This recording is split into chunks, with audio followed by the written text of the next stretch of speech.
एक गौरव गाथा है एक ऐसे योद्धा की जिसने अन्याय के विरुद्ध तलवार उठाई, जिसने सिख इतिहास में पहली बार स्वतंत्र शासन की नींव रखी।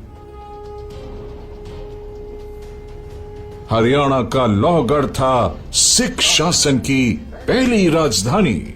ये गौरव गाथा है बाबा बंदा सिंह बहादुर जी की। 1670 में जम्मू कश्मीर के राजौरी जिले में जन्मे लक्ष्मण देव बचपन से ही साहसी और तपस्वी स्वभाव के थे। युवावस्था में उन्होंने वैराग्य अपनाया और मदहो दास बैरागी के नाम से साधना करने लगे। सन 1708 में नांदेड़ में उनकी मुलाकात हुई दशम गुरु श्री गुरु गोबिंद सिंह जी से। गुरु जी ने उन्हें अन्याय और अत्याचार के विरुद्ध धर्म युद्ध के लिए प्रेरित किया। उसी क्षण मदहो दास बाबा बंदा सिंह बहादुर बन गए। एक सन्यासी से सैनिक तक की यात्रा का आरंभ। गुरु जी के आदेश से बाबा बंदा सिंह ने सिख युवाओं को एकजुट किया। उनका उद्देश्य था मुगल शासकों के अत्याचारों का अंत और किसानों को उनका हक दिलाना। कुछ ही वर्षों में उन्होंने एक अनुशासित और समर्पित सिख सेना तैयार कर ली थी। मुगल शासक जब दक्षिण में लड़ाई लड़ रहे थे तो बाबा बंदा सिंह बहादुर जी अपने अभियान में जुटे थे। सबसे पहले उन्होंने सोनीपत और कैथल में मुगल सरदारों पर विजय पाई। हरियाणा के स्थानीय लोगों ने बाबा बंदा सिंह बहादुर जी को सक्रिय समर्थन दिया और उन्होंने सिरहिंद की ओर बढ़ते हुए अनेक मुगल ठिकानों पर विजय पाई। उनके अभियान ने हरियाणा में भी ग्रामीण जागरूकता और स्वाभिमान आंदोलन को बल दिया। 1710 इतिहास में वो वर्ष जब न्याय की तलवार चमकी। बाबा बंदा सिंह बहादुर ने समाना पर विजय प्राप्त की। यही स्थान था जहां गुरु गोबिंद सिंह जी के बच्चों का हत्यारा वजीर खां रह रहा था। इसके बाद कौराह, शाहबाद और सिरहिंद जैसे गढ़ भी धराशायी हुए।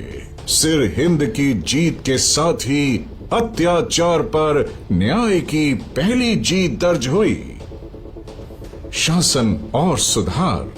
बाबा बंदा सिंह बहादुर ने सिख इतिहास का पहला स्वतंत्र राज स्थापित किया, जिसकी राजधानी लोहगढ़ थी।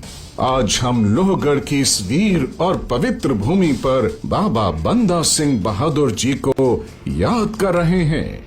लोहगढ़ की साहसी भूमि से ही बाबा बंदा सिंह बहादुर जी ने सिरहिंद तक के अत्याचारियों पर विजय प्राप्त की और लोक राज्य की अवधारणा को जन्म दिया।